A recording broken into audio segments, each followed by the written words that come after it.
भारत जगातील सर्वात मोठी लोकशाही, 28 राज्यांचा देश. पण आज अशी परिस्थिती आहे की त्यापैकी तब्बल 23 राज्यांमध्ये थेट किंवा अप्रत्यक्षपणे भाजपची सत्ता आहे. आणि विशेष गोष्ट म्हणजे भारताच्या जवळपास 78% क्षेत्रफळावर आज भाजपचा प्रभाव दिसून येतो.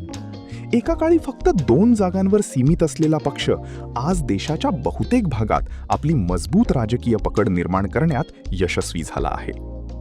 एकेकाळी फक्त 2 खासदारांपासून सुरू झालेला पक्ष आज देशाच्या बहुतेक भागात राजकीय प्रभाव ठेवतोय. पण हा प्रवास नेमका झाला कसा? 1984 इंदिरा गांधी यांच्या हत्येनंतर देशात काँग्रेसची प्रचंड लाट होती. त्या निवडणुकीत भाजपला मिळाल्या फक्त 2 जागा. हो, फक्त 2.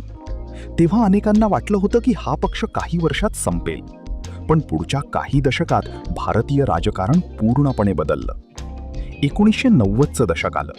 राम मंदिर आंदोलन, हिंदुत्वाची लाट आणि मजबूत संघटन शक्ती यामुळे भाजप वेगाने वाढू लागला. अटल बिहारी वाजपेयी यांच्यासारखा सौम्य चेहरा आणि लालकृष्ण अडवाणींची आक्रमक राजकारणाची शैली या दोघांनी भाजपला राष्ट्रीय स्तरावर पोहोचवलं. 1998 मध्ये पहिल्यांदा भाजपने केंद्रात सत्ता स्थापन केली. पण खरी मोठी राजकीय क्रांती झाली 2014 मध्ये.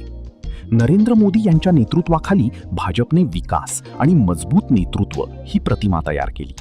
सोशल मीडिया, राष्ट्रवाद, हिंदुत्व, कल्याणकारी योजना आणि मजबूत संघटन या सगळ्याच्या जोरावर भाजपने देशभर आपला प्रभाव वाढवला. उत्तर भारतापासून पश्चिम भारतापर्यंत ईशान्येकडील अनेक राज्यांमध्येही भाजप पोहोचला.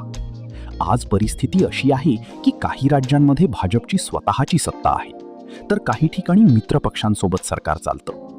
भाजपच्या समर्थकांचं म्हणणं आहे की देशाला एक स्थिर आणि मजबूत नेतृत्व मिळालं.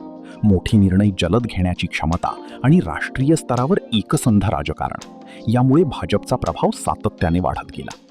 तर विरोधकांचं मत वेगळं आहे. त्यांच्या मते मजबूत विरोधी पक्ष असणं लोकशाहीसाठी तितकंच महत्त्वाचं आहे.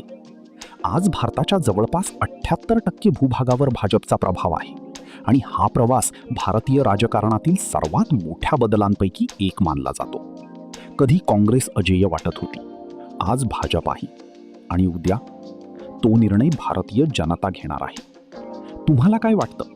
भाजपचा हा वाढता प्रभाव भारताच्या राजकारणाला कोणत्या दिशेने घेऊन जाईल? कॉमेंटमध्ये नक्की सांगा.